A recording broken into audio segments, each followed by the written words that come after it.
Presidente. Obrigada. Bem, estamos agora retornando do nosso intervalo, estamos na nossa reunião de junho de 2021, estamos no primeiro dia de reunião, dia 22 de junho de 2001, pauta da manhã. Fizemos um pequeno intervalo e, seguindo aqui a nossa sistemática de sempre dar preferência para as sustentações orais e acompanhamentos, vamos então na última sustentação oral dessa manhã, que é o número 16 da pauta, de relatoria da conselheira Ana Cecília, recorrente Fazenda Nacional, Centro Clínico, o interessado é Centro Clínico Gaúcho Limitada. Vamos ter, então, a sustentação oral do Dr. Cassiano Menck. Então, eu peço, então, à relatora, né, que inicie o relatório, e depois, então, o patrono terá os seus 15 minutos. Pois não, conselheira Ana Cecília. Está um pouquinho baixo, Ana Cecília, para mim. Tá? Obrigada.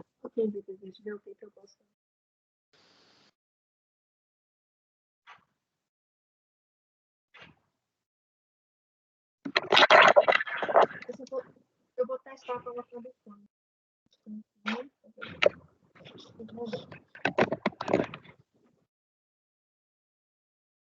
Estão me ouvindo? Eu... do mesmo...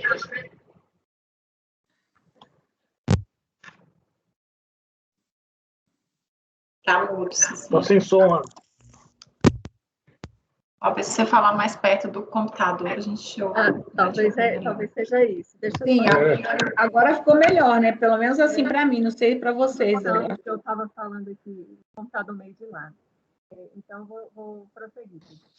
Recurso especial interposto pela Procuradoria da Fazenda Nacional, aqui o acordo recorrido é o de final 375. Eu menciono aqui, faço a transcrição da ementa do julgado, e a fim de integrar a decisão, a primeira decisão proferida, foram apostos embargos de declaração em 4 de dezembro de 2019. O colegiado acolheu-os com efeito infringente para alterar a decisão embargada no sentido de negar provimento ao recurso de ofício, conforme se extrai da ementa abaixo transcrita. No que se refere ao recurso especial de folhas 261 e seguintes, houve sua admissão por meio do despacho de folhas 271 e seguintes para discutir a possibilidade de formalização do crédito tributário por meio de lançamento fiscal, quando os valores já foram confessados em GFIP. Então, na primeira decisão, a primeira decisão proferida pelo colegiado, então se entendeu que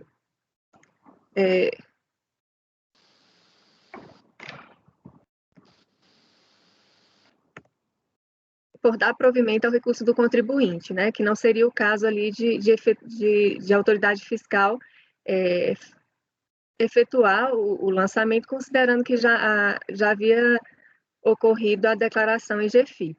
E aí, posteriormente, em sede de embargo de declaração, é que houve a alteração do julgado, porque foi atribuído efeitos infringentes aos embargos, no qual se entendeu por negar provimento ao recurso de ofício. E aí, posteriormente, a Fazenda Nacional, insurgindo-se contra a decisão, interpôs o recurso especial e alegando, em suma, que é temerário o cancelamento do lançamento efetuado corretamente pela autoridade fiscal, sob a justificativa ilegítima de que houve confissão da dívida pelo contribuinte em GFIP e limitação do ato administrativo referente ao lançamento. A limitação do ato administrativo referente ao lançamento deve ser sempre feita com reservas, de forma restritiva. Eis que o lançamento deve ser analisado sempre a princípio como ato administrativo vinculado e principalmente obrigatório. E aí não foram apresentadas contrarrazões. É a síntese, presidente. Obrigada. Podemos, então, passar a sustentação oral? Por favor, doutor Cassiano. Bom dia, muito obrigado. Bom dia a todos, senhora presidente, senhores conselheiros. Nós viemos aqui, a empresa Centro Clínico Gaúcho Bem, a presença de vossas excelências, para sustentar a manutenção do acórdão da Câmara Baixa e, portanto, o desprovimento do recurso especial. E eu pretendo, nessa breve fala, dividir aqui a exposição em duas partes. Primeira parte, para destacar uma premissa de fato que entendo ser de alta relevância, e na segunda parte, destacar 2 pontos, 2 razões pelas quais o recurso especial não deve ser provido. Então, entrando já na sustentação oral, entrando já na primeira parte propriamente dita, com relação à premissa de fato que quero destacar é a seguinte: esse teve origem num auto de infração lavrado com relação a compensações de créditos de contribuição previdenciária do período de junho de 2011 a dezembro de 2011. A empresa fez compensações em GFIPs para extinguir o crédito tributário que ela própria confessara nessa ocasião. E a auditoria da Receita Federal, ao detectar a presença de um mandado de segurança em que se discutia os créditos, aplicou o 170A do Código Tributário Nacional e fez a glosa da compensação. Todavia, a auditoria da Receita Federal nada alterou com relação ao débito confessado pela empresa. Vejam, e este é o ponto de fato que quero exaltar e destacar e realçar aqui. O ato administrativo de lançamento tributário realizado pelo auditor da Receita Federal do Brasil não alterou qualquer informação relativamente ao débito que fora confessado pela empresa. O débito que fora confessado pela empresa foi literal e numericamente mantido neste auto de infração, de modo que ele se restringiu tão somente à glosa da compensação, não pela qualidade do crédito, mas pela formalidade envolvendo o artigo 170A. E esta questão, de fato, que eu trago para apreciação de Vossas Excelências, é fundamental para passar à segunda parte da sustentação oral, mais precisamente para as razões, as 2 razões que pretendo destacar aqui. E a primeira razão pela qual, com base nessa premissa de fato, o recurso especial da Fazenda não deve ser provido, é a de que, se ele for provido, se consentirá com a ilegalidade do lançamento tributário. E por que a ilegalidade do lançamento tributário? Ora, porque, como nós sabemos, as contribuições para o custeio da Previdência, as contribuições previdenciárias patronais, elas são lançadas sob a modalidade do lançamento por homologação, o autolançamento, ou seja, o lançamento feito pelo contribuinte, submetido à homologação do fisco. E isto está rigorosamente estabelecido pelo artigo 32, parágrafo 2º da Lei 8.212. De modo que, quando em GFIP a empresa declara e confessa os débitos e extingue esses débitos por meio de compensação, cabe à autoridade administrativa, caso entenda que a compensação é indevida, cabe a ela glosar a compensação, mas não cabe fazer um lançamento de ofício na situação em que o lançamento já foi feito pelo próprio contribuinte. Tá? E isso, aliás, quando menciono aqui a ilegalidade, e fazer o lançamento de ofício, quando na realidade não cabe fazer lançamento de ofício, viola não só o artigo 32, parágrafo 2º, como também, sob o ponto de vista da administração tributária, viola a vinculação dos auditores às soluções de consulta, e aqui eu destaco a solução de consulta número 3, COSIT número 3 de 2013, que apreciou exatamente esta questão e que, ao apreciá-la, concluiu pela orientação no sentido, pela interpretação no sentido de que, havendo GFIP que declara débitos e declara créditos e faz a compensação de um com o outro, havendo glosa de compensação, o que cabe, o que deve a auditoria da Receita Federal fazer é a inscrição do débito em dívida ativa. Tá? Então, inclusive porque a súmula 436 do STJ assim o estabelece, como é de conhecimento certamente de Vossas Excelências, a súmula 436 do STJ consubstanciada a partir de um recurso repetitivo, que, aliás, por ser recurso repetitivo, vincula este nobre e destacado órgão de julgamento, né, pelo regimento do artigo 62, parágrafo 2º, a linha B. Ou seja, o que este recurso repetitivo do STJ e a súmula 436 estabelece? Ora, exatamente o que a solução de consulta há pouco invocada também preconiza, que, havendo declaração, havendo confissão de débito, havendo lançamento por homologação em que o contribuinte confessa o valor devido, e se não se trata de procedimento administrativo para complementar o valor devido declarado e confessado pelo contribuinte, o que cabe ao fisco fazer é inscrever o débito em dívida ativa. Então, aqui me parece que há ilegalidade de uma forma tríplice, pela violação do artigo 32 da 8212, pela inobservância às soluções de consulta por parte da Auditoria da Receita e pela violação de um precedente elevado a recurso repetitivo e, portanto, sumulado, que vincula ao seu conteúdo. E aí a pergunta que se faz aqui, que foi sustentada, foi arrazoada no recurso especial da Fazenda, é a seguinte: não seria uma faculdade do fisco, então, fazer o lançamento?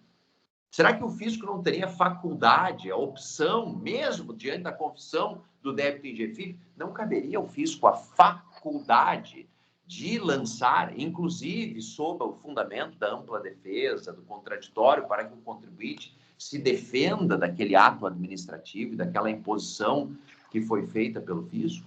Eu respondo aqui, esse é o segundo ponto das razões para desprovimento do recurso especial. Eu respondo dizendo o seguinte: não é uma faculdade. A Receita Federal não tem a opção de lançar. Respeitosamente, não tem a opção de lançar por uma razão crucial. Porque se nós entendermos que a Receita Federal tem a opção de lançar o crédito tributário de ofício, como de fato aqui foi feito, nós estaremos pela via colateral violando o artigo 174 do Código Tributário Nacional. Já que se assim for, o prazo prescricional que passa a fluir com relação ao da sua constituição definitiva, e mais precisamente depois da interpretação do STJ, do vencimento da operação, ele não vai ser de 5 anos. Ele vai ser para além de 5 anos. Por que isso? Porque o crédito tributário que foi confessado em 2014, ele vai se estender até 2021, com um prazo, na verdade, para que o fisco possa cobrá-lo superior àquilo que efetivamente estabelece o Código Tributário Nacional. E ainda com relação, e para finalizar, e me encaminho aqui para as últimas frases da sustentação oral, ainda com relação à ampla defesa, se o argumento do fisco seria ampla defesa para que o contribuinte possa defender e contestar o ato administrativo que ele impôs um dever, então caberia se discutir apenas a rigidez do crédito e se estabelecer um procedimento de defesa para que se sustente a titularidade, a liquidez, a certeza do crédito para oportuna e posterior compensação, se for o caso. Agora, não constituir um crédito tributário ao arrepio do procedimento legal estabelecido e colateralmente violando a garantia que decorre, afinal, da segurança jurídica, que é a prescrição, ou seja, há um prazo para a cobrança do crédito tributário e ele é de 5 anos. Com essas razões, excelências, eu postulo que o recurso especial da Fazenda seja desprovido e que, portanto, o auto de lançamento seja desconstituído para que se evite uma cobrança em duplicidade, já que o débito foi lançado pelo próprio contribuinte e agora está sendo lançado pela segunda vez. Muito obrigado. Obrigada, doutor Cassiano. Podemos, então, passar o voto? Querem discutir, perguntar? Podemos, então, passar para o voto, conselheira Cecília? Sim, presidente. Por favor. Eu estou conhecendo do recurso, pois se encontra tempestivo e presentes os demais pressupostos de admissibilidade. Então, consoante narrado, a controvérsia resume-se à possibilidade de da realização de lançamento fiscal com relação a valores confessados em GFIP. Como se observa do relato da fiscalização, de folhas 26, o contribuinte declarou em guias de recolhimento em GFIP, nas competências de 6 de 2011 a 12 de 2011, a compensação antes do trânsito em julgado. A fim de rediscutir o referido lançamento, foi apresentada impugnação pelo sujeito passivo que, posteriormente analisada pela delegacia de origem, ensejou a decisão no sentido da impossibilidade de formalização do crédito tributário por meio do lançamento de crédito já confessado, conforme se extrai dos trechos abaixo transcritos. Então, no caso vertente de plano, verifica a existência de prejudicial no lançamento em relevo, consistente no fato de que a constituição do crédito tributário exigido já foi feita por meio de declaração dos débitos compensados na guia de recolhimento.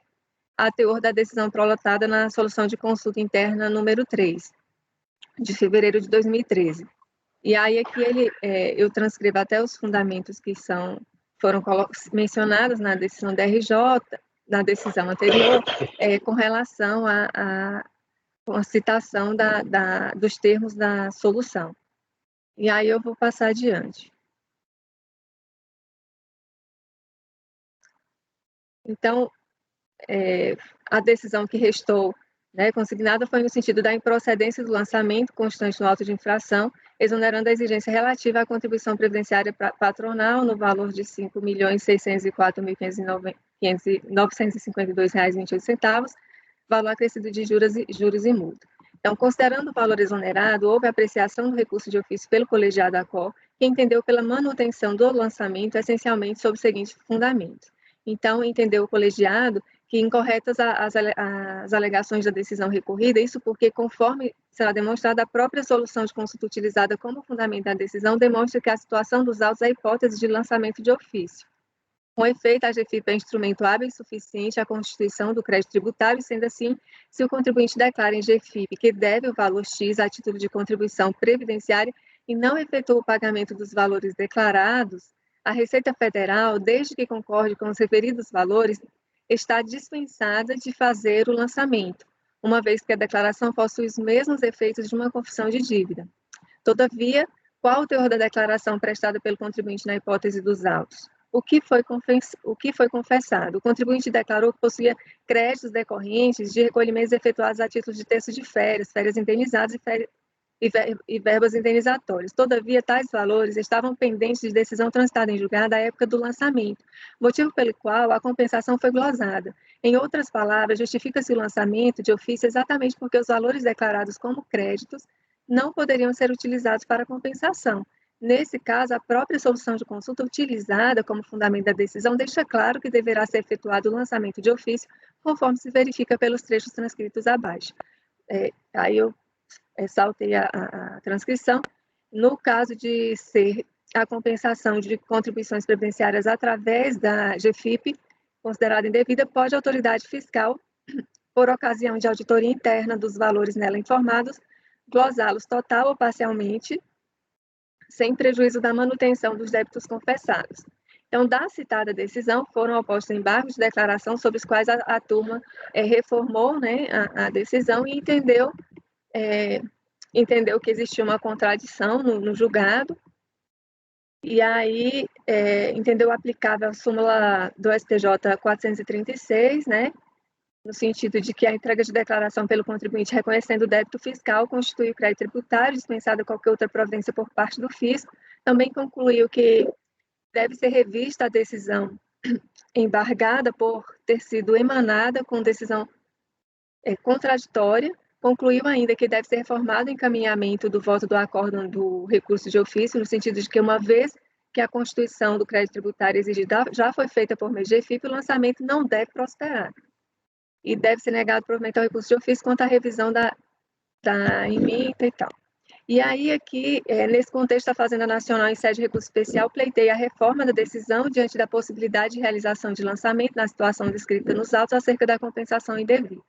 Então, sobre o tema, eu estou utilizando como razões de decidir, inclusive o acórdão paradigma de 24.004.993, de relatoria do conselheiro Raiz Santana, que foi utilizado ali como paradigma e de forma clara ele traz os seguintes fundamentos. Antes de mais nada, é importante adentrar que a decretação de prejuízo dos atos processuais deve ter como pressuposto, prejudicialidade dos atos processuais deve ter como pressuposto o prejuízo da parte. É o que dispõe o princípio da instrumentalidade das formas previstas no artigo 277 do Código de Processo Civil. Então, quando a lei prescrever determinada forma, o juiz considerará válido o ato se realizado de outro modo e alcançar a finalidade. Sendo assim, o fato da Fazenda poder executar diretamente os valores declarados pelo contribuinte não invalida o presente lançamento. Isso porque, ao invés de executar a autuada, utilizando de todas as restrições inerentes ao processo de execução, que é necessidade de garantia para embargar, presunção de liquidez e certeza da CDA, ausência de efeito suspensivo, optou a autoridade fiscal por instaurar um processo administrativo tributário. Esse, como se sabe, suspende a exigibilidade do crédito tributário, tem ampla garantia probatória e não tem qualquer ônus ao contribuinte. A súmula 436 do STJ deixa fora de dúvida que a execução fiscal dos valores declarados pelo contribuinte é a prerrogativa da Fazenda Nacional. Então, a entrega de declaração pelo contribuinte reconhecendo o débito fiscal constitui o crédito dispensado qualquer outra providência por parte do fisco. No caso dos autos, o contribuinte fez a extinção dos valores declarados por meio de compensação, todavia analisar a eventual homologação das compensações efetuadas pela autoridade, entendeu que os créditos utilizados, né, na verdade, no presente caso, eles não tinham decisão transitada em julgado. De fato, nesse caso, não seria necessária a realização de, todavia, como já dito, a realização deste nada prejudica o contribuinte. Muito pelo contrário, uma vez que ao efetuar o lançamento, a autoridade abre a contribuinte a possibilidade de ampla defesa e contraditória. Nessa linha de raciocínio, a lavratura da notificação, autuação fiscal exigindo contribuições previdenciárias declaradas em GFIP e eventuais diferenças nada mais é do que desconsideração daquele primeiro autolançamento, oportunizando inclusive ao contribuinte se insurgir contra a exigência fiscal. Como se vê, esse lançamento, além de objetivar conferir maior segurança aos créditos previdenciários, não representa qualquer prejuízo ao contribuinte que terá a possibilidade de se manifestar contra o crédito tributário constituído a partir do auto de infração. Então, é nesse contexto que eu estou conhecendo do recurso especial e voltando por dar provimento, e aí aqui, ao final, eu coloco com retorno dos autos, e aí se eu salvo melhor juízo, se o colegiado entender diferente, eu até alteraria aqui, mas estou entendendo que é necessário o retorno à delegacia de origem para análise dos demais argumentos constantes da impugnação. É isso, presidente. Sim, obrigada, conselheira Ana Cecília. A conselheira, então, está conhecendo do recurso no mérito, dando provimento, né, ao recurso da Fazenda Nacional, e, com isso, também determinando o retorno para a DRJ, né, para a Delegacia da Receita Federal de Julgamento, né, de origem, para análise dos demais argumentos constantes da impugnação. Conselheiro Mário. Só uma dúvida, presidente. Eu não sei se a conselheira Ana Cecília está...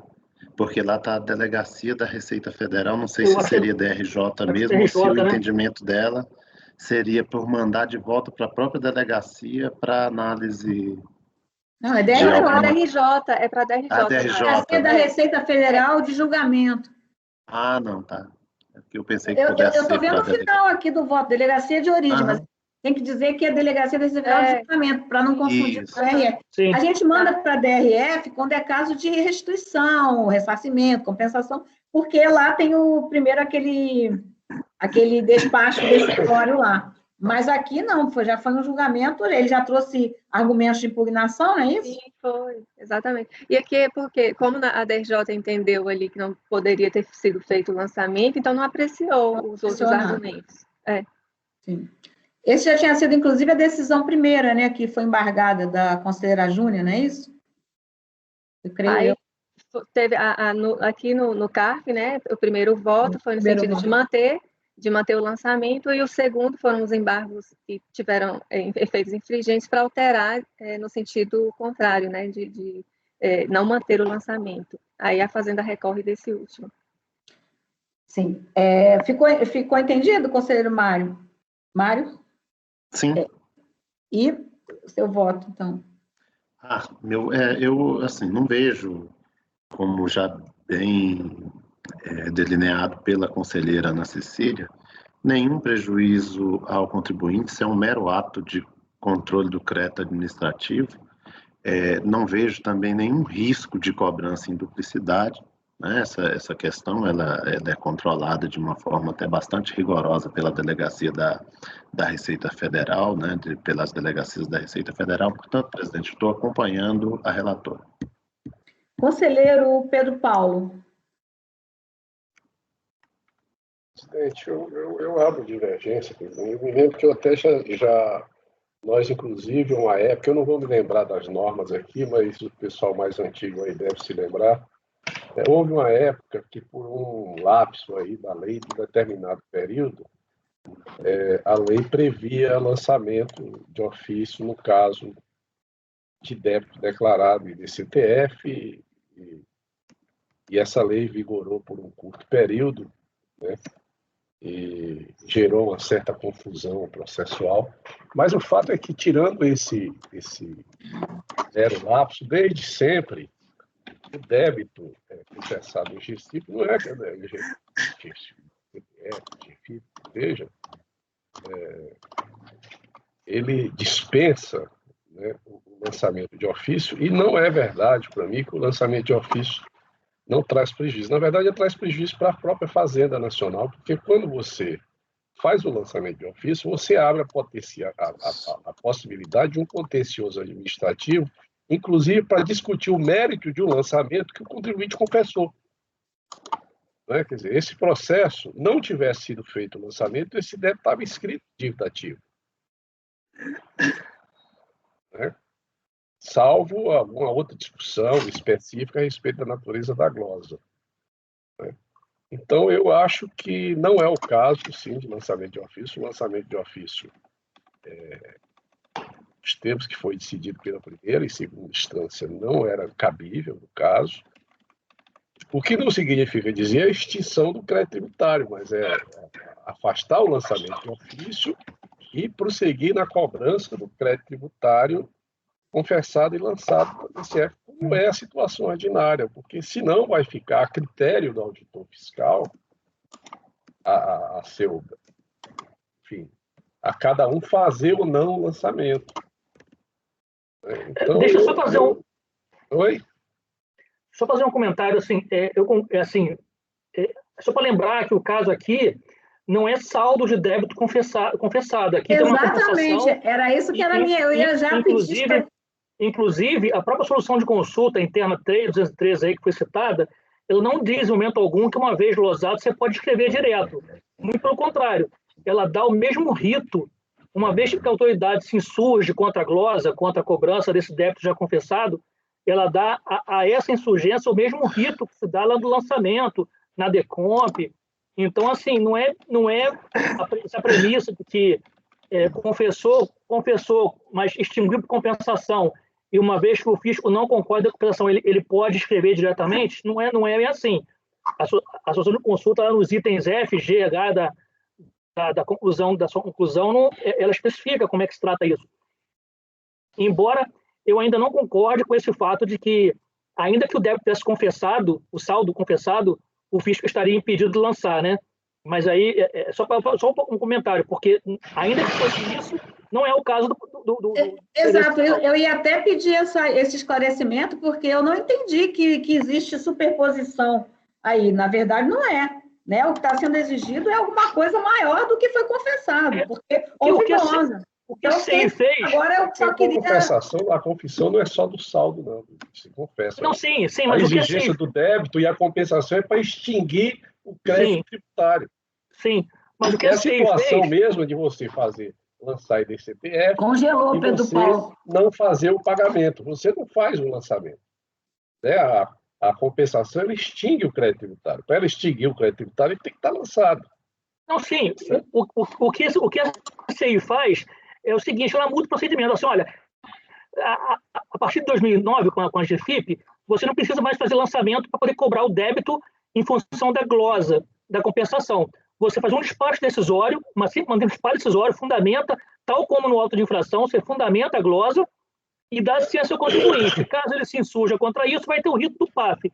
Então, o que se fez foi meramente mudar o procedimento. Ao invés de um lançamento, é um despacho decisório. Mas o rito é o mesmo, assim, não tem maiores prejuízos, seja para uma parte ou para outra, né, desse caso. Né?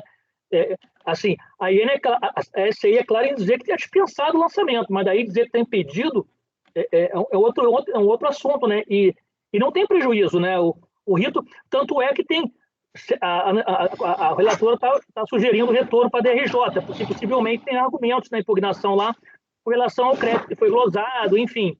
Isso era uma matéria que ele traria numa manifestação de inconformidade contra um despacho que não homologou a compensação. É o mesmo rito, é o mesmo procedimento. Então, para mim, não tem prejuízo para qualquer uma das partes, nesse caso. Mas, enfim, presidente, eu abro divergência. Ficou, então, entendido? Foi bom que esclareceu. Eu também estava com essa mesma... Bom, conselheiro Pedro Paulo, então, você abre a divergência e dá provimento ao recurso. Isso. Tá. Conselheiro João Vitor. Acompanho a divergência. Conselheiro Marcelo. Desculpe, Maurício. Abriu a você... Conselheiro Maurício, só agora foi a dúvida, né? Não tinha votado ainda. Com a relatora, presidente. Com a relatora. Conselheiro Marcelo. Só uma dúvida, presidente. Aqui, no caso, eu retorno para DRF para analisar desde o início ou a DRJ aqui? É a DRJ, porque como a DRJ tinha entendido que o lançamento não podia, né, ter sido efetuado o lançamento, aí não adentrou na apreciação dos argumentos da impugnação. Então, como não houve essa apreciação, para não ter supressão, né, para não retornar só para o colegiado do ACOR, então acho que seria necessário que eles analisassem o que foi trazido na impugnação. Ok.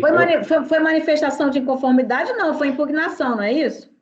Então, se fosse manifestação de conformidade, sim. Perfeito. A diferença aí dos processos de restituição é que tem a manifestação de conformidade, aí se volta lá para a DRF, né? Perfeito. Mas aí não, aí já foi impugnação mesmo. Perfeito, presidente. Eu acompanho a relatora. Conselheira Rita. Por hora, eu também acompanho a relatora, inclusive porque a gente tem algumas verbas aqui que a gente já tem a definição dela, né, sobre a incidência ou não das contribuições, então tem também essa questão do mandado de segurança que a gente não sabe qual foi o mérito, se isso já transitou em julgado ou aguardou a decisão final do STF, né, então, por hora eu vou reconhecer, acompanhar a relatora e achar também que não há nenhum impedimento para a Fazenda lançar, até mesmo para a própria Fazenda não perder o prazo decadencial de eventualmente exigir uma diferença. Então, por hora, eu acompanho. Eu também acompanho, já tive a oportunidade também de me manifestar em outras situações, e não vou me alongar aqui.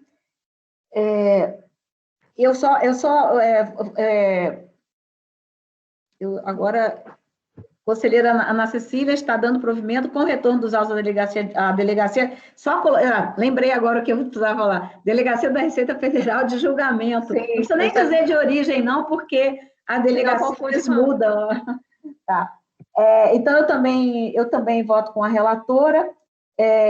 Eu entendo também em relação até à questão daquele julgado repetitivo, que, na verdade, ali não existe proibição, né? Existe, assim, uma dispensa, mas não necessariamente se anula ou se cancela o que foi feito. Eu acho que, nesse caso, ainda tem coisas que têm que ser discutidas, até em favor do próprio contribuinte, eventualmente, né?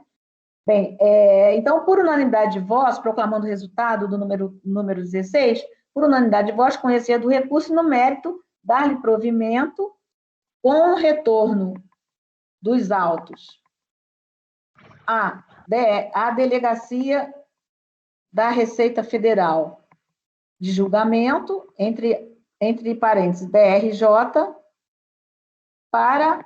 Aí a gente bota do mesmo jeito que a gente coloca quando volta para a turma recorrida, né? Para a apreciação, que a gente põe em apreciação das demais questões da impugnação, não é isso? Não é isso, Ana Cecília? Eu acho que é para análise que a gente usa, presidente. Para análise, tá. Então, eu coloquei para análise dos demais argumentos constantes da impugnação. Presidente? Demais argumentos... Espera aí, só um minutinho. Deixa eu só terminar aqui, por favor. Constantes da impugnação. Sim, o patrono pediu a palavra, foi isso? O detalhe, de fato, é que Vossa Excelência mencionou que foi decisão por unanimidade, mas foi por maioria, me parece. Certo, está certo. Obrigada. Eu ainda estava preocupada só com o registro do finalzinho aqui, para a gente não ter problema de embargo, né?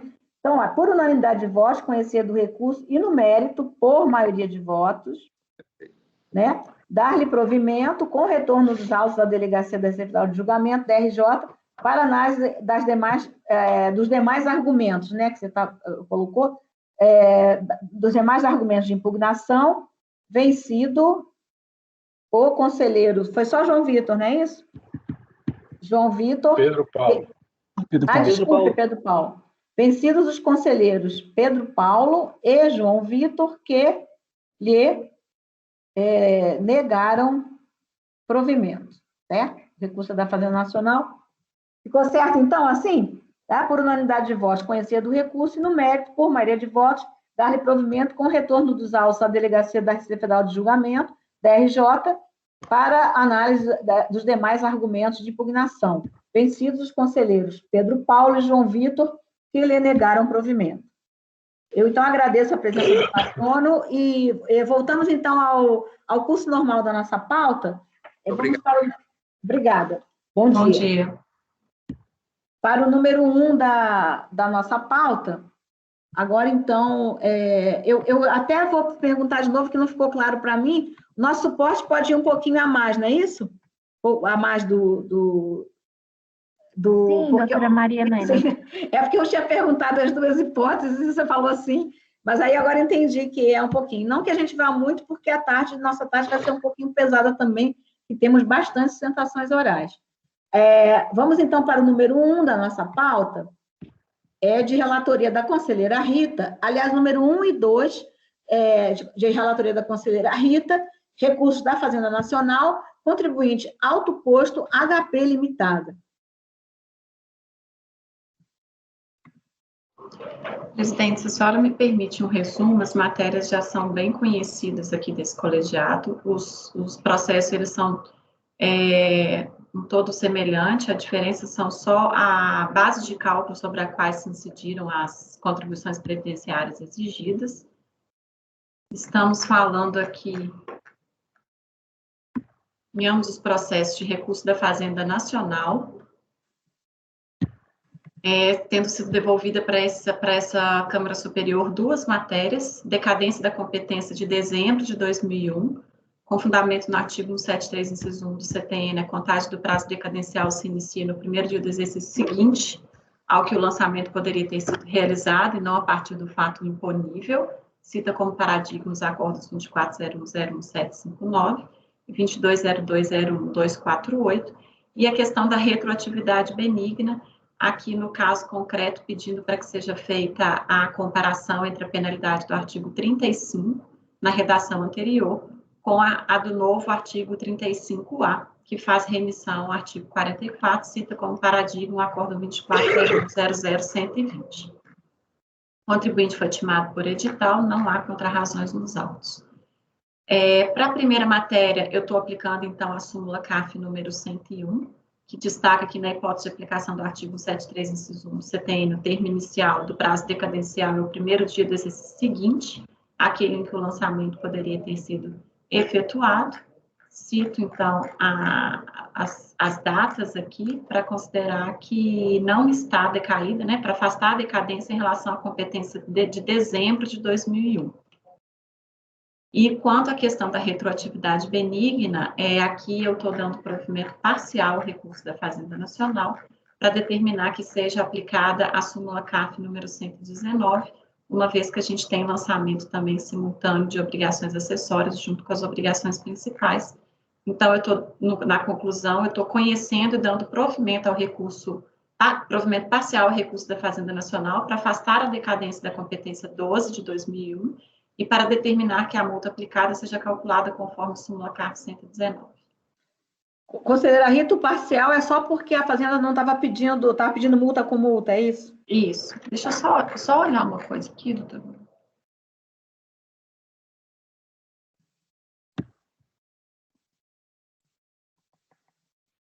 Não, aqui a gente tem lançamento de terceiros em principal também. Então, eu mantenho essa conclusão, doutora Helena. Sim. Certo. Então, já é uma questão conhecida, né? A decadência de obrigação acessória, não é isso? Está aplicando a súmula 101? Não, essa é aquela obrigação do ineludivelmente. Né? Tá certo. Quando é o caso 173.1, o primeiro dia do exercício seguinte não é ineludivelmente o ano seguinte ao fato imponível, né? Certo. Conselheiro Mário. Presidente, eu fiquei só numa dúvida aí no final, Rita. O provimento parcial com relação à retroatividade benigna é por causa dos terceiros, especificamente? Não, é porque a Fazenda pede só a comparação do 35 com o 35A. E como tem obrigação acessória, eu estou fazendo a aplicação, marcar aí, da 119. Ela não pede o somatório, a comparação dos somatórios e simulta com. Eu acompanho, presidente. Conselheira Ana Cecília. Acompanho. Conselheiro Pedro Paulo. Acompanho, presidente. Conselheiro João Vitor. Eu acompanho. Conselheiro Maurício. Acompanho, presidente. Conselheiro Marcelo. Acompanho. Eu também acompanho, então aqui eu vou colocar o resultado bem especificado para não dar dúvida do que é o escopo do parcial. Então, por unanimidade de votos, conhecer do recurso e no mérito, dar-lhe provimento parcial para afastar, é o recurso da Fazenda, né, a decadência da competência 12 de 2001, estou colocando direitinho como a Rita pôs aqui, e determinar que a retroatividade benigna seja aplicada em conformidade com a súmula CARF 119. Certo? Bom, aí vamos então para o outro. É igual, Rita? É exatamente a mesma coisa. Tá. Então, estou proclamando. Vou então o número 2 da pauta, exatamente a mesma coisa. Conselheiro Mário. Acompanha, relator. Conselheira Ana Cecília. Acompanho. Conselheiro Pedro Paulo. Acompanho. Conselheiro João Vitor. Eu acompanho. Conselheiro Maurício. Acompanho, presidente. Conselheiro Marcelo. Acompanho. Eu também acompanho, então, idem ao número 1, né? Idem 1, por unanimidade de votos, conhecer e, no mérito, dar-lhe provimento parcial para afastar a decadência, a decadência da competência 12/2001 e para que a retroatividade benigna seja aplicada em conformidade com a súmula CARF número 119. Bom, obrigada, conselheira Rita. Passamos, então, para o número 3 da pauta. Número 3 da pauta já é de relatoria do conselheiro Mário, recorrente Fazenda Nacional e Centro Tecnológico Camburi. Recurso das duas partes, né? Isso, presidente. Eu João, mandei novamente para o conselheiro João Vitor, peço, assim, por gentileza, que eu ainda não consegui acessar aqui a pasta, só para disponibilizar. Obrigada. Obrigada, João Vitor. Só um minutinho que eu vou salvar.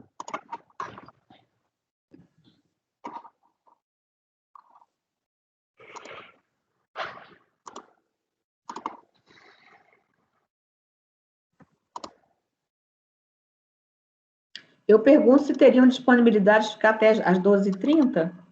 Se alguém tem algum problema para... Que aí a gente também dá um tempo ainda, porque a tarde também vai ser bem pesada. Pode ser?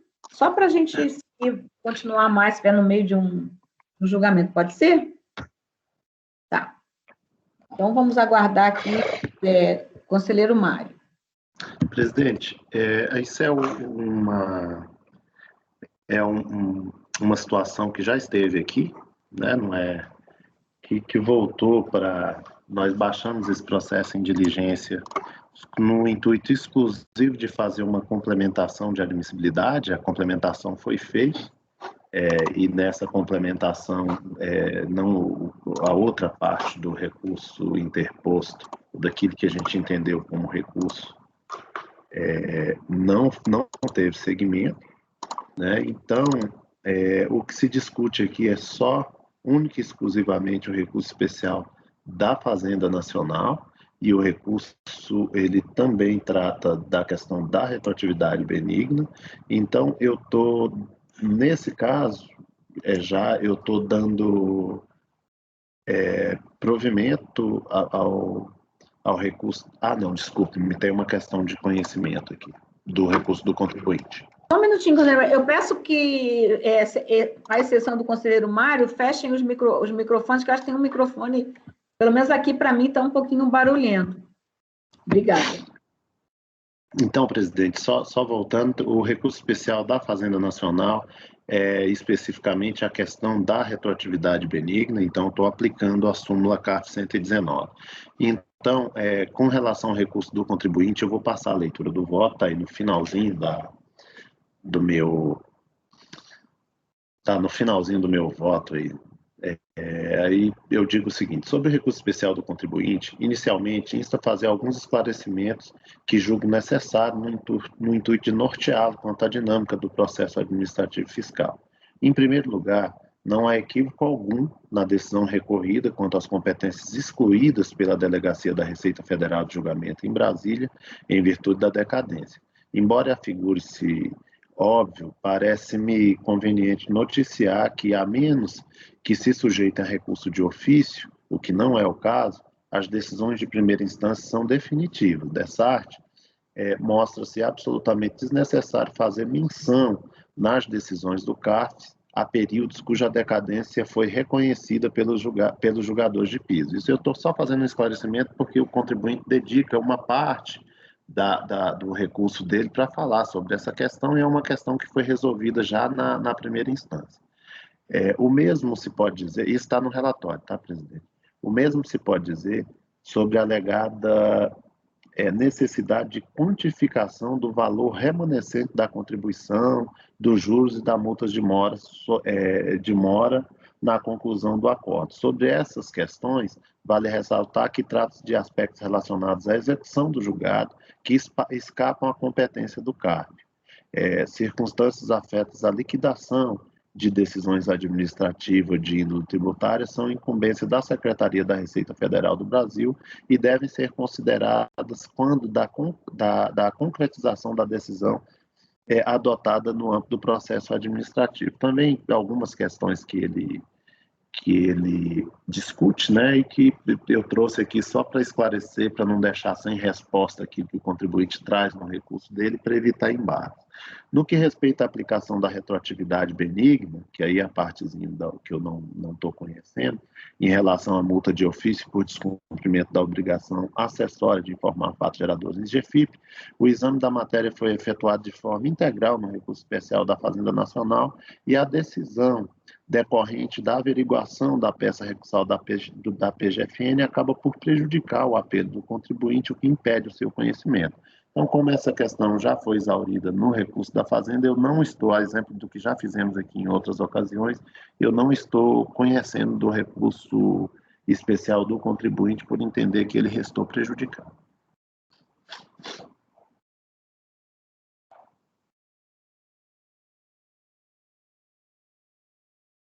Está sem microfone, presidente. Mário, desculpa, você entendeu que o recurso do contribuinte perdeu o objeto, é isso? Presidente, nós já fizemos isso aqui em outras ocasiões, né? Eu me lembro que a gente já decidiu exatamente da mesma forma. Para mim, não teria problema nenhum em conhecer e negar provimento ao recurso do contribuinte, mas eu, assim, como a gente já fez dessa forma em algumas outras circunstâncias, eu decidi por fazer do mesmo jeito, por seguir o que já foi feito anteriormente no colegiado. Acho que até voto da Rita, se eu não me engano. Tá certo. Conselheira Ana Cecília. Acompanho, presidente. Conselheiro Pedro Paulo. Acompanho, presidente. Conselheiro João Vitor. Eu acompanho, presidente. Conselheiro Maurício. Acompanho, presidente. Conselheiro Marcelo. Acompanho. Conselheira Rita. Acompanho. Eu também acompanho. Esse é o número 3 da pauta, né? Por unanimidade de votos, conhecer do recurso da PGFN e, no mérito, dar-lhe provimento. E, por unanimidade de votos, não conhecer do recurso do contribuinte, não é isso? Isso. Do contribuinte. Certo. Agora, o número 4 da pauta, vamos seguir aqui. Número 4 da pauta é de relatoria do conselheiro Pedro Paulo, recorrente Fazenda Nacional, interessado, Frigorífico Fernandes S.A. Presidente, é um recurso da Fazenda Nacional, a matéria é retroatividade benigna. E a Pedro, questão... você poderia me encaminhar também, Pedro? Só para... desculpe, é verdade. Eu até peço para os demais conselheiros, porque eu não tive como, talvez quando eu reiniciar o computador aqui vá dar certo, mas até agora eu não tive como fazer isso e não posso reiniciar, senão eu perco a minha gravação aqui. Eu não atentei para isso. Estou encaminhando, só um instantinho, viu? Porque aqui o meu e-mail demora um pouquinho a...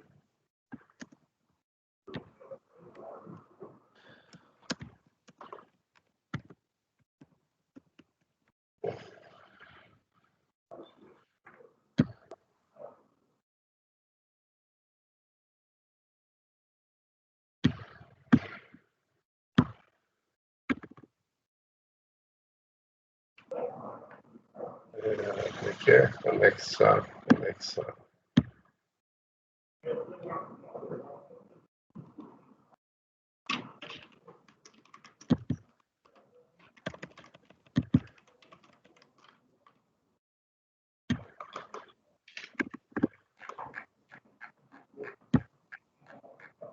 Tomara, acabei de enviar para você.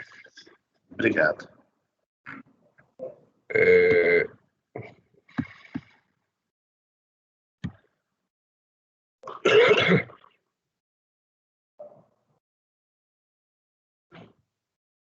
Mas então, como eu dizia, é um recurso da Fazenda Nacional, matéria retroatividade, a questão de fundo, basicamente, o acordo recorrido aplicou o artigo 35 e a Fazenda reivindica a aplicação do artigo 35A da Lei 8.212.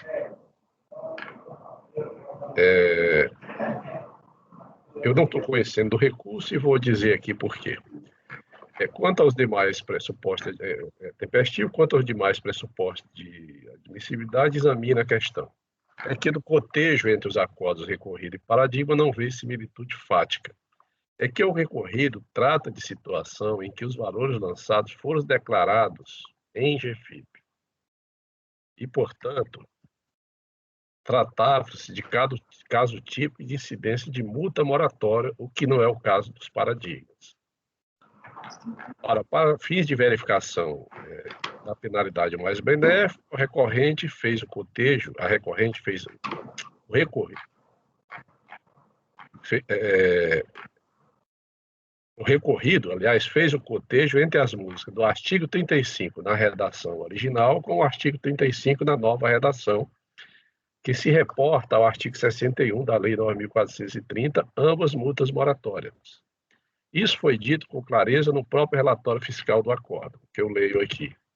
Trata-se de NFLD número tal, a qual existe contribuições previdenciárias, contribuição social descontada do segurado empregado e não repassada à Seguridade Social, incidente sobre sua remuneração declarada em guisa de recolhimento do FGTF, informações à Previdência Social, GFIP. Já em ambos os paradigmas, trata de situações comuns de omissão de contribuição social previdenciária não declaradas em GFIP. Isso é facilmente constatável pelo próprio teor de ambos os acordos, que decidiram pela aplicação da multa de 75%, cabível apenas pela nova legislação, apenas 2 vezes aqui, nos casos de lançamento de ofício para exigência de tributo não declarado. Nessas condições, penso que não é possível fazer o paralelo entre os julgados, recorrido e paradigma, de modo a se aferir eventual divergência de interpretação, razão pela qual não conheço do recurso. Mas, enfim, a diferença é essa. No caso do lançador recorrido, é o caso típico de multa de mora, porque foi de tributo declarado. Os dois paradigmas trata de lançamento de ofício, então não teve a multa, não tem a multa de GFIP, não é isso? No recorrido. Não é isso, Pedro Paulo?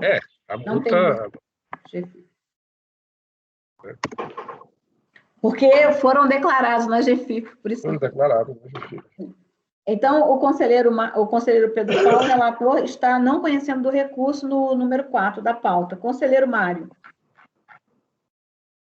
Acompanho o relator, presidente. Conselheira Ana Cecília. Acompanho. Conselheiro João Vitor. Eu acompanho. Conselheiro Maurício. Acompanho, presidente. Conselheiro Marcelo. Acompanho. Conselheira Rita. Acompanho. Eu também acompanho. Então, número 4 da pauta, por unanimidade de votos, não conhecer do recurso.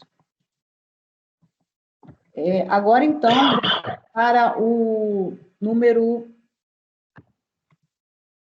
5 da pauta, obrigada, é de relatoria do conselheiro Maurício, recorrente Fazenda Nacional, interessado, Ripasa S.A., celulose e papel.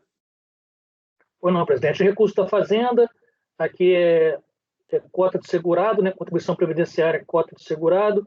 A matéria que subiu aqui foi a aplicação da multa mais benéfica, em função das alterações promovidas pela MP 449. Em resumo, aqui o colegiado recorrido aplicou o artigo 35, né, do diploma novo, né, limitando a 20% a multa. A Procuradoria ela pugna aqui pela aplicação do 35A. E aí, voltando ao caso dos autos, como destacar que a mesma ação fiscal resultou, além do lançamento dessa multa por descumprimento de obrigação municipal, o lançamento por descumprimento de obrigação acessória a este associado, consoante se extrai do trecho a seguir colacionado. E aí, presidente, eu estou aplicando aqui a súmula 119, dando provimento parcial ao recurso, né, que ela pede aqui o 35A, e aí eu estou conhecendo o recurso para dar-lhe provimento parcial provimento para aplicar a súmula CAF 119. Certo. Conselheiro Mário. Acompanho o relator. Conselheira Ana Cecília. Como relator. Conselheiro Pedro Paulo. Com o relator, presidente. Conselheiro João Vitor. Com o relator. Conselheiro Marcelo. Com o relator. Conselheira Rita. Com o relator. Eu também voto com o relator. Então, número 5 da pauta, por unanimidade de votos, conhecer do recurso e, no mérito, dar-lhe provimento parcial para que a retroatividade benigna seja aplicada, como é que a gente usa mesmo?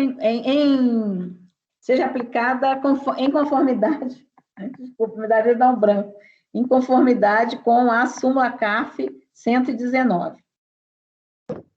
Certo. Agora, então, vamos para o número 6 da pauta,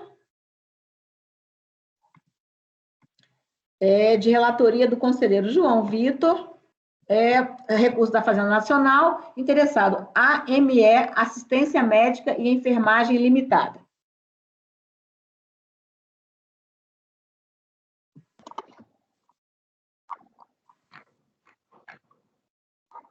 Tá lá na pasta, né? Você quer que eu encaminhe, Mário?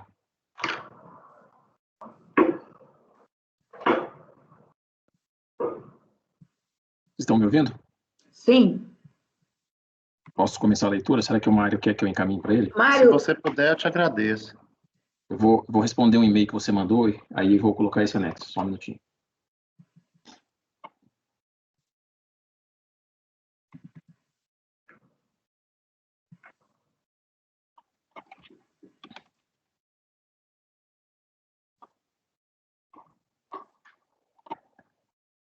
Posso começar a leitura? Sim. Tá.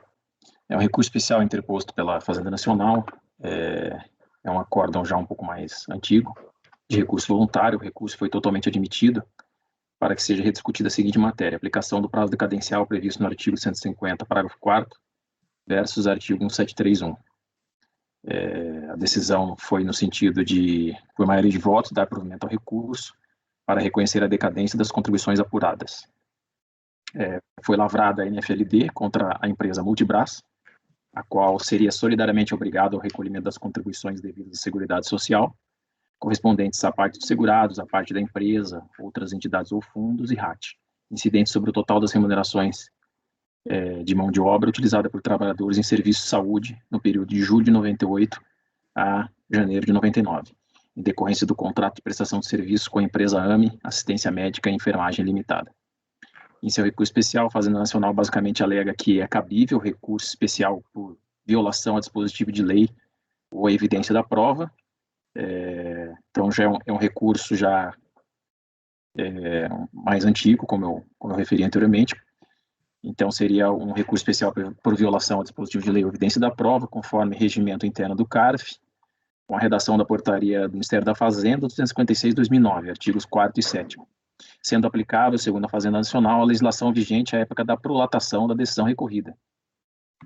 Mais precisamente, o artigo 7º, inciso 1º, do revogado e regimento interno da Câmara Superior de Recursos Fiscais, que foi instituído naquela época pela portaria 147 de 2007. A Fazenda Nacional alega que não há nos autos qualquer elemento probatório que demonstre a existência de pagamentos relacionados aos fatos geradores, e que o acórdão recorrido deve ser reformado, uma vez que a premissa fática adotada não consta nos autos. Ou seja, não houve qualquer pagamento referente aos créditos lançados pela NFLD. O sujeito passivo Multibras foi intimado do acórdão de recurso voluntário, do recurso especial e do seu exame de admissibilidade e apresentou contra-razões, nas quais basicamente pede o não conhecimento do apelo ou sucessivamente seu desprovimento.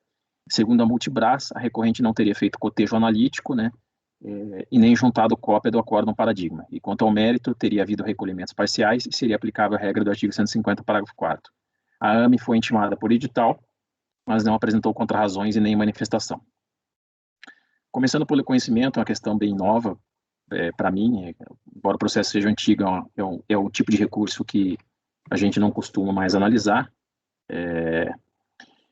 Eu estou decidindo no sentido de que o presente recurso foi interposto com base no artigo 7º, inciso 1º do revogado regimento interno da Câmara Superior de Recursos Fiscais, que foram instituído naquela época pela portaria 147 de 2007, segundo o qual competia à Câmara Superior de Recursos Fiscais, por suas turmas, julgar recurso especial contra decisão não unânime de Câmara, quando for contrária à lei ou à evidência da prova. A recorrente defende o cabimento de seu recurso, porque a decisão recorrida não foi unânime, e porque foi prolatada na vigência do revogado regimento, quando era cabível recurso especial por contrariedade à lei ou à evidência da prova. Já a Multibras afirma que o recurso não deveria ser conhecido, porque a recorrente não teria feito cotejo analítico e nem juntado cópia do acórdão paradigma. Pois bem, o recurso não deve ser conhecido, mas por fundamento diverso daquele defendido pela contribuinte, o qual somente seria aplicável se o apelo tivesse sido interposto com base em alegada divergência de interpretação da legislação tributária, o que, conforme relatado, não é o caso dos autos, visto que o recurso teve como fundamento o antigo regimento interno da Câmara Superior de Recursos Fiscais, que previa a existência de recurso especial interposto contra a decisão não unânime de Câmara, quando for contrária à lei ou à evidência da prova.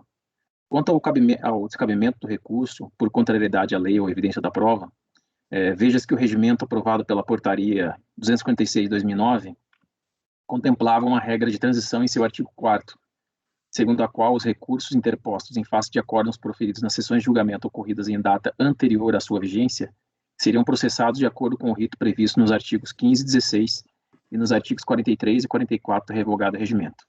Então, diz lá o artigo 4º, os recursos interpostos em face de acórdãos proferidos nas sessões de julgamento ocorridas em data anterior à vigência do anexo 2 desta portaria serão processados de acordo com o rito previsto no regimento antigo. Pode-se concluir que tal regra regimental de transição visava garantir a admissibilidade e o processamento dos recursos já interpostos com base no regimento revogado, que não é o caso dos autos, cujo recurso foi interposto em 27 de outubro de 2010, quando estava vigente há mais de um ano o regimento aprovado pela portaria 256 de 2009. O artigo 4º acima pressupunha, para sua aplicação, que o recurso já tivesse sido interposto, pois falava textualmente em recursos interpostos, o que, como dito, visava resguardar o ato jurídico perfeito praticado pela parte que já interpusera seu apelo nobre antes da vigência da nova norma. O Superior Tribunal de Justiça, ao explicitar o princípio segundo o qual a lei processual é aplicável imediatamente aos processos em curso, que é o princípio tempus regit actum, decidiu que a lei a reger o recurso cabível e a forma de sua interposição é aquela vigente à data da publicação da decisão impugnada, ocasião em que o sucumbente tenha ciência da exata compreensão dos fundamentos do provimento jurisdicional que pretende combater, que é o agravo em recurso especial 1065152. No mesmo sentido, eu cito um outro agravo, que é o 859.169. Conforme termo de intimação de folha 194, a Fazenda foi intimada a decisão recorrida em 27 de outubro de 2010, quando vigente a norma processual nova e quando teve conhecimento de todas as razões da decisão recorrida e consequentemente, de qual recurso poderia interpor. Em sendo assim, entendo que o recurso não deve ser conhecido, porque já descabido à época da data da intimação da decisão. Bem, todo mundo entendeu aí? Essa interpretação com todas as vendas, assim, é absolutamente nova, né? Nunca houve essa interpretação aqui no CARF em relação a isso, porque recurso que já foi interposto na vigência antiga, esse nunca teve dúvida. A dúvida também da regra de transição era exatamente aqueles em que foi julgado, né, e foi maioria de votos no momento anterior à nova regra, e aí se garantiu o direito a esse recurso. Mas, enfim, porque é uma coisa realmente tão remota, né, que acho que só eu e Pedro Paulo que vivemos essa realidade aqui por muitos anos, né? Então, a gente tem bastante prática, assim, do que aconteceu depois, né? Eu voltei logo depois, em 2012, fiquei fora antes da 256, que acabou com esse recurso, e voltei depois em 2012. E aí foi justamente o momento em que mais se tinha casos assim. E aí a gente teve um grande, assim, julgamos muitos recursos assim. Então, não sei se ficou claro aí. A diferença é o seguinte: você ter uma regra de transição e você tem recursos interpostos anteriormente, né?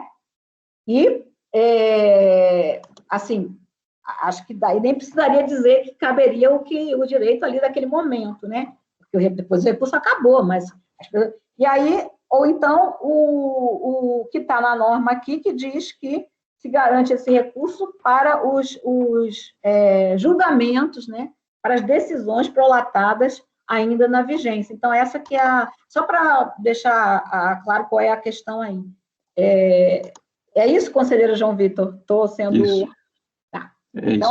Então, o único critério que eu tô alegando aqui, que é de que para mim fez com que se atraísse aí a decisão do STJ, eu só não lembro se a decisão é em recurso repetitivo, acho que não, é que quando a Fazenda Nacional tomou ciência da decisão, já estava em vigência o novo regimento.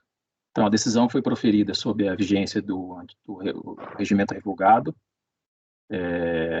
mas a ciência da Fazenda Pública já ocorreu sob a vigência do regimento novo. É só isso. Sim. Conselheiro Mário. Presidente, eu vou pedir licença. Eu tenho coisa bem antiga que vai ser apreciada também nessa reunião de julgamento, né, que trata de situação semelhante a essa, né, e apesar do que se traz nas decisões do STJ, o critério que foi estabelecido no regimento interno do CARF foi diferente do que se traz nessas decisões. Veja bem, o que o artigo 4º, né, da portaria 256 estabelece é o seguinte, e aí eu vou ler a mesma parte que o conselheiro João Vitor destacou aqui, só destacando um pouco mais uma partezinha aí, um trechozinho do que foi destacado. O artigo 4º diz o seguinte: os recursos interpostos em face de acórdãos proferidos nas sessões de julgamentos ocorridas em data anterior à vigência do anexo 2 da portaria serão processados de acordo com o rito previsto nos artigos tais e tais. Enfim, o regimento optou, embora esse julgado do STJ seja bastante interessante. O que se optou por meio do regimento foi considerar a data das sessões de julgamento. Então, se a sessão ocorreu antes da interposição do recurso, a sessão em que foi proferido a decisão, né, a decisão recorrida, então eu acho que essa, mesmo com as considerações feitas, essa decisão proferida pelo conselheiro João, ela se afasta daquilo que é disposto na portaria do Ministério da Fazenda e, portanto, eu vou abrir a divergência para conhecer do recurso, porque entendi que que ela é ela é anterior, aliás, esse recurso, a sessão de julgamento, ela é anterior, no caso, à publicação aí do anexo 2 da portaria 251. Mário, e fala assim, ó, os recursos com base no inciso 1, diz assim, os recursos interpostos na vigência da portaria tal. Que aí não seria chovendo molhado, porque seria mesmo. A dúvida é justamente na transição, por isso que está na transição. É o que foi decidido de um jeito que teria direito àquilo, e aí até essa questão da ciência, né? Olha, a depender da ciência, a pessoa perde o direito, né? Se demorou a ciência. Enfim, eu estou só dizendo, nesses casos aí, até a orientação sempre que foi dada, só para esclarecer, assim, historicamente, né, a quem fazia admissibilidade, é o seguinte, é olhar a data da decisão, quando ocorreu, e se é por maioria. Né? Se foi por maioria, aí sim teria o direito a isso aí. Mas, enfim, é uma questão que a gente examinou muito isso lá por 2012, né, Pedro Paulo? Tinha muito ainda desses casos, porque não estava tão longe assim o 2009, né, que quando mudou isso, então nós tínhamos muito, justamente pela dificuldade que nós tínhamos aqui de processar isso, que nós não tínhamos hoje o nosso suporte, né, todo esse suporte que nós temos. Então, era assim, os presidentes sozinhos para tratar todo aquele estoque de admissibilidade. E aí ficou mesmo realmente esse acervo, que se fez essa regra de transição exatamente por causa desse acervo, até para se garantir um direito a um recurso que acabou, né, que tinha acabado. Também tem outros, né, tem o recurso voluntário, no caso no meu caso, de ofício, né, é o seu caso, né, e o agravo. Meu caso é, inclusive, um recurso voluntário que é bem mais remoto ainda, dá 147. Tanto que para o agravo também foi dada essa oportunidade, né, não se dizia, o agravo também, quando quando a admissibilidade foi feita, porque o agravo é o recurso da admissibilidade. Quando o agravo tivesse sido feito ainda na admissibilidade, na vigência da antiga, e aí se garantia também o agravo, independentemente da hora que se apresentou o agravo, né? Bem, só a questão aí da jurisprudência, assim, que a gente tem, né? Bem, conselheiro Mário, você está pedindo vista, não, né? Não, eu tenho caso, aliás, é a mesma portaria, eu tenho caso que eu trouxe aqui, então como o regimento, ele estabelece, ele fala em recurso interposto em face de acordos proferidos nas sessões de julgamentos ocorridos em data anterior, eu entendi, né, divergindo do conselheiro João Vitor, que o que tem que ser levado em consideração é a data em que ocorreu efetivamente o julgamento e não a data em que a parte foi efetivamente intimada da decisão, né? Teve ciência da decisão. Então, eu estou abrindo a divergência para conhecer do recurso especial da Fazenda Nacional. Conselheira Ana Cecília. Eu acompanho a divergência, presidente. Conselheiro Pedro Paulo. Acompanho a divergência, presidente. Conselheiro Maurício. Com a divergência, presidente. Conselheiro Marcelo. Presidente, eu tenho um caso também idêntico a esse, eu até fiquei nessa dúvida aí em relação ao artigo 4º, mas até verificando até o manual de admissibilidade, e eu fui por essa linha do conselheiro Mário, e, portanto, eu acompanho a divergência. Conselheira Rita. Eu vou acompanhar a divergência também. Eu lembrava de ter lido isso em algum lugar, eu acho que deve ter sido no manual de admissibilidade, então, que eu estava procurando aqui no manual do conselheiro, mas não era, então foi no de admissibilidade mesmo. Porque, assim, eu fico pensando, João, senão a gente não teria a regra de transição, né? A gente teria os recursos interpostos no regimento antigo e os novos já valendo de acordo com o regimento novo. Então, eu acho que a ideia foi criar, de fato, uma permissão para manutenção dessa hipótese de recurso para as decisões proferidas ainda na vigência. Então, eu vou acompanhar a divergência também. Eu acompanho a divergência também, e reforçando aqui o início ali, né, quando diz assim, os recursos com base no inciso 1, não diz assim, os recursos interpostos na vigência do inciso 1, né, do regimento da Câmara Superior, do 147. Foi exatamente, e isso também foi feito, quero enfatizar aqui, para o recurso que seria basicamente do contribuinte, que é o recurso voluntário à Câmara Superior, que antigamente tinha, né, quando se dava provimento ao recurso de ofício, se admitia recurso voluntário, né, era o único caso que a Câmara Superior tinha a cognição plena, né, analisava a cognição plena, e esse recurso também acabou, e aí foi também garantido isso, né. Então, acho assim, se fosse para dizer que os recursos anteriores teriam direito, isso não precisaria, porque já foram, né, já teriam sido interpostos já na vigência do anterior. Mas é um recurso que acabou, né? Assim, não é nenhum pressuposto que se alterou, acabou. Então, eu acho que essa questão da supressão dos direitos é algo também bastante importante nessa questão. Fora que a jurisprudência toda é assim, né? Nós vamos ter muitos, muitos mesmo, porque aqui a gente tinha um problema sério, né, de suporte, né, para dar vazão a tudo que se julgava e mandar para a fazenda, era tudo, nós tínhamos, não esqueçam aí que nós tínhamos recurso, os processos eram físicos, né, então eles iam e caminhavam de carro, sei lá, para as ciências aí. Então, não teria como se ter esse... Bom, enfim. Presidente, eu voto também... Sim, fale. Quando eu fui fazer esse voto, eu até havia conversado com o Maurício a respeito, tinha ficado com muita dúvida com relação à questão do conhecimento.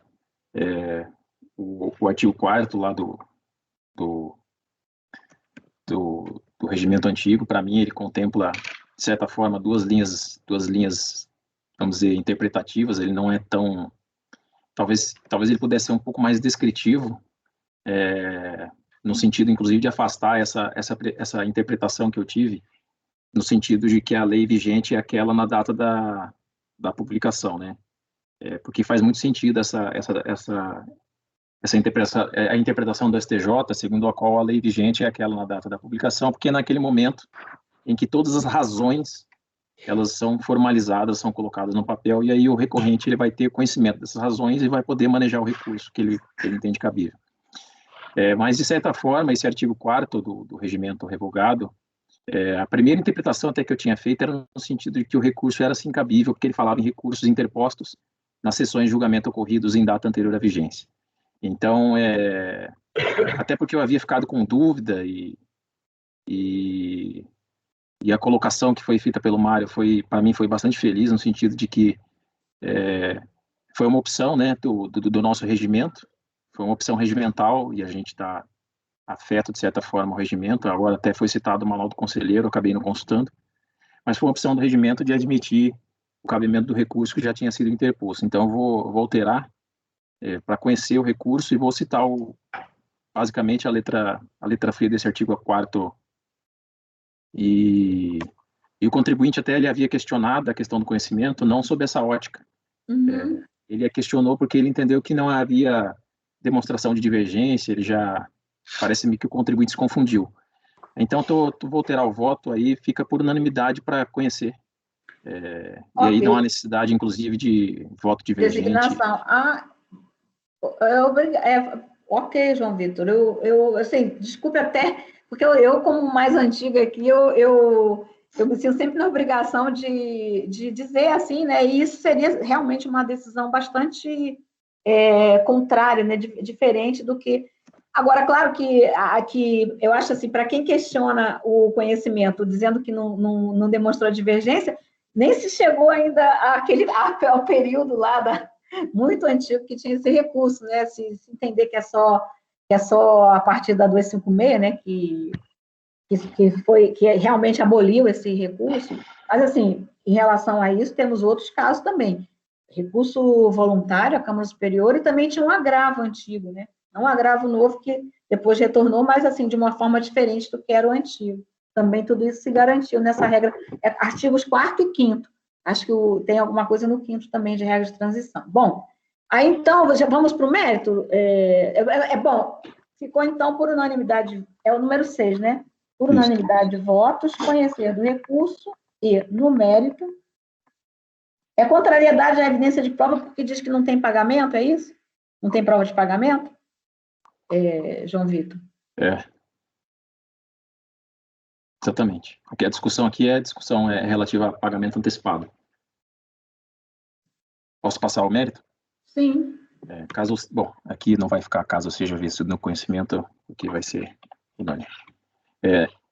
Discute-se nos autos se o prazo decadencial ele é contado na forma do artigo 150, parágrafo 4º, ou de acordo com o artigo 1731. Segundo a decisão recorrida, melhor dizendo, ocorreu antecipação de pagamento pelo sujeito passivo, razão pela qual se aplica a regra do artigo 150, parágrafo 4º, ou seja, conta-se o prazo decadencial a partir do fato gerador. Por outro viés, a Fazenda Nacional defende não existir nos autos qualquer elemento probatório que demonstre a existência de pagamentos relacionados aos fatos geradores em questão. Isso é uma questão que a gente já debateu aqui nesse colegiado, e eu estou votando por discordar do argumento da Fazenda Nacional, negando o provimento ao recurso, baseando-se exclusivamente no termo de encerramento de auditoria fiscal, que é a AF de folha 22, que afirma que foram examinados os comprovantes de recolhimento, que demonstram, no meu modo de ver, a existência de recolhimentos antecipados parciais e atrai a aplicação do disposto no artigo 150, parágrafo 4º do Código. Então, qual que é a exigência, por favor, João Vitor? A exigência qual é? É salário indireto, alguma coisa assim? Só para a gente... porque isso aí você está fazendo uma presunção, né? Aquele caso que a gente presume, isso, né? Isso. Presume que teria havido. Então, só para facilitar, porque às vezes tem casos que são mais claros, até por causa do Maurício, né? Eu acho que o Maurício tem um posicionamento diferente em relação à presunção que a gente às vezes aplica. Qual seria, assim, a exigência, né? Aqui são contribuições seguradas, né? Incidentes sobre o total das remunerações de mão de obra utilizada por trabalhadores em serviço de saúde, em decorrência de contratos de prestação de serviços celebrados com a empresa AME. Deve ser reconhecimento de vínculo, então. Deixa eu rememorar aqui pelo... Normalmente é isso, né? Nesses processos é isso. E se discute.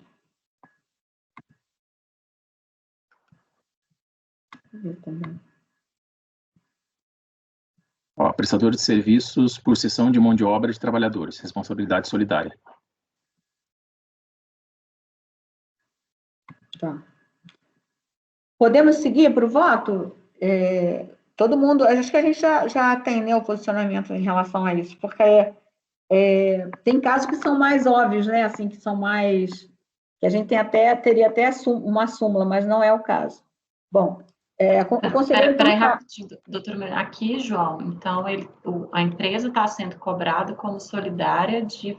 Cessão de mão de obra. Contratação de mão de obra, cessão de mão de obra. Você vê que é citado aí o artigo 31 da Lei 8.212.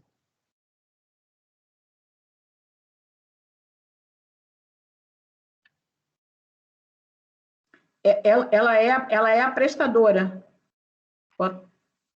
A tomadora. Ela é a prestadora. A AME é prestadora. A tomadora é Multibras. Ah, tá certo.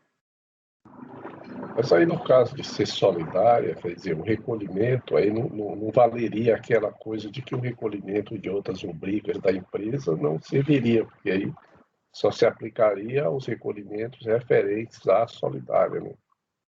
Ou não, eu estou com fome agora. Quem que foi a tomadora, João? A tomadora foi a Multibras. Multibras. Na verdade, a recorrente aqui é Multibras. Até havia discutido isso com a presidente. Isso, A AME é a prestadora. Por causa do seu caso que eu acabei combinando com o pessoal lá para a gente botar e outros, né? Você botou a AME aqui, né? Mas, na verdade, o o contribuinte mesmo é a Multibras, né? Isso.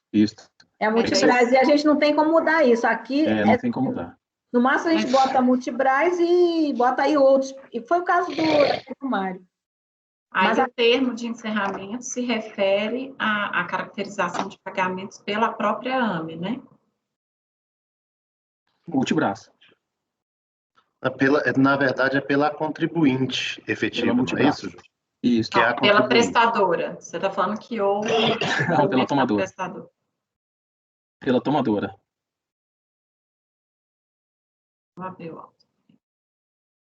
O TEAF que você viu, tudo é da tomadora, né? Isso, Multibras. Porque ela que é autuada e a prestadora é a AME, né? Isso. E aí o que a gente está verificando aqui é o recurso da AME, né? A decadência para a AME, não é? É o contrário? Não, o recurso é da Multibras, né? O recurso também é da Multibras. O recurso não, na verdade, o recurso é da Fazenda, né? O lançamento é na Multibras. As contrarrazões são da Multibras. Ah, perfeito. Então, existe recolhimento da prestadora do serviço? Da prestadora, provavelmente, essa discussão não tem, nem tem essa discussão nos autos, né? Não tem aquelas diligências, não? Muitas vezes eles fazem diligências para saber se...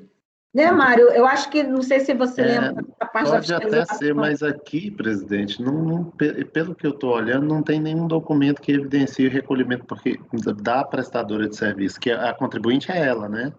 Uhum. Aí eu acho... A contribuinte autuada é a Multibras. Não, eu sei. Mas por solidariedade, né? Porque a contribuinte mesmo seria, assim, de a contribuinte fato, originária, sim. ela... Aí eu acho que o que a gente tem... Eu não vejo aqui comprovação de pagamento. Eu já vi casos que nós, inclusive, demos provimento a recurso do contribuinte ou negamos da Fazenda, em que se trouxe comprovante de pagamento da prestadora de serviço. Aqui não tem. Então, assim, eu vou pedir licença e vou abrir a divergência nesse caso específico, que é um caso muito específico, diferente daqueles que a gente analisa de forma mais corriqueira aqui, e vou entender que não tem comprovação de pagamento, tá? Porque deveria, e já se fez isso sim, trazer da contribuinte originária, não da responsabilidade, da responsável solidária. Que eu acho que era nesse sentido que o Pedro Paulo estava fazendo algum tipo de observação. Eu acho. Tá, então, você está abrindo a divergência, né? O conselheiro João Vitor está negando o provimento ao recurso da Fazenda, o conselheiro Mário está abrindo a divergência. Conselheira Ana Cecília. Só uma dúvida, o João está considerando antecipação de pagamento com base em que, João? No TEAF. TEAF. No termo de encerramento. Que se refere ao solidário aqui, né? Se refere ao próprio isso, se refere ao próprio solidário, a própria contratante da prestação de serviço.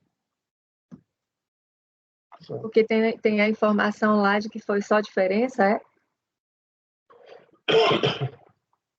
Não, estou me baseando no TEAF, né? Não necessariamente no relatório fiscal.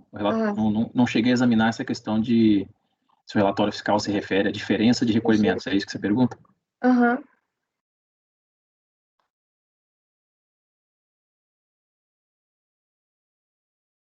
Não vai ter essa referência a diferenças, porque é a seção de mão de obra, né?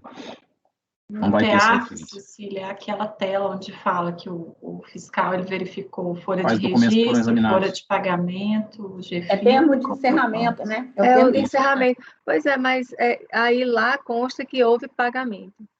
Não. Lá consta comprovantes de recolhimento. De recolhimento. Dá uma olhada lá, folha 22. Mas os comprovantes de recolhimento dela, né? Não da prestadora, né? É porque tem um parágrafo no voto que fala que o sujeito antecipa o montante de tributo, mas em valor inferior ao efetivamente devido. Tá? Aí eu entendi, eu acho que aqui você está falando de uma forma geral e não especificamente, talvez aqui. Por isso que eu me fudi. Eu só falo especificamente nesse parágrafo em que me refiro ao termo de encerramento de ação fiscal. Uhum.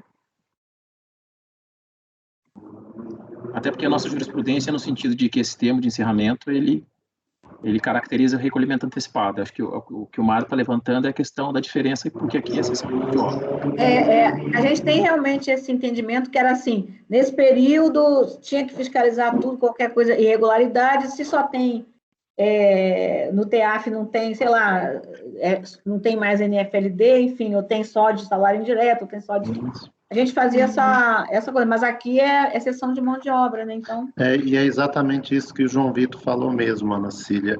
A diferença é que a gente eu particularmente já considerei que, e eu acho, não sei se a maioria do colegiado, todo mundo, que se faz prova de antecipação de pagamento quando se traz algum comprovante de que a prestadora de serviço, que é a contribuinte originária, antecipou. Nesse caso de cessão de mão de obra, como muito bem colocado pelo João Vitor. Entendi. Nesse caso aqui, eu vou, então, acompanhar a divergência. Conselheiro Pedro Paulo. Eu acompanho a divergência. Eu acho que a proposta do recurso especial é exatamente essa, a ausência de provas. A gente não está conseguindo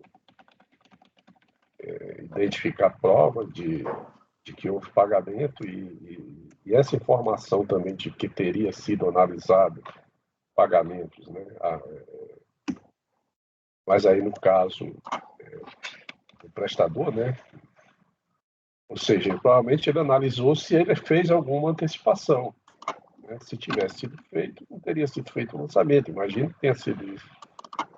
Né? Então, eu acompanho a divergência aí com as vênias do relator. Conselheiro Maurício. Com a divergência, presidente. Conselheiro Marcelo. Presidente, só um minutinho, estou verificando aqui o relatório.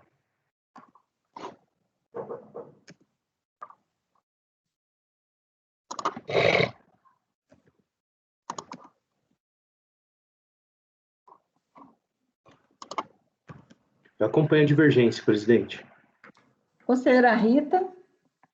Nesse caso também eu peço bem ao relator, mas pensando sobre o viés do prestador, eu também não consigo concluir pelo pagamento. Então, peço bem para acompanhar a divergência. Eu também acompanho a divergência. Eu acho que esse tem sido, inclusive, nossa jurisprudência aqui, né? A gente nem é tão, vamos dizer assim, rigoroso assim com a questão a gente admite até essa presunção, mas assim, não nesse caso, né? Então, por unanimidade de votos conhecido do recurso, no mérito, por maioria, dar-lhe provimento, precisa os conselheiros João Vitor, relator, e, desculpe, Ana Cecília, você votou contra? Só João Vitor, presidente. Eu votei com a divergência. Tá. O conselheiro João Vitor, que lhe negou provimento. Designado para redigir o voto vencedor. Conselheiro, posso colocar você, Mário? Alguém já tem voto disso? Específico disso? Eu imagino que ninguém tenha, não, mas...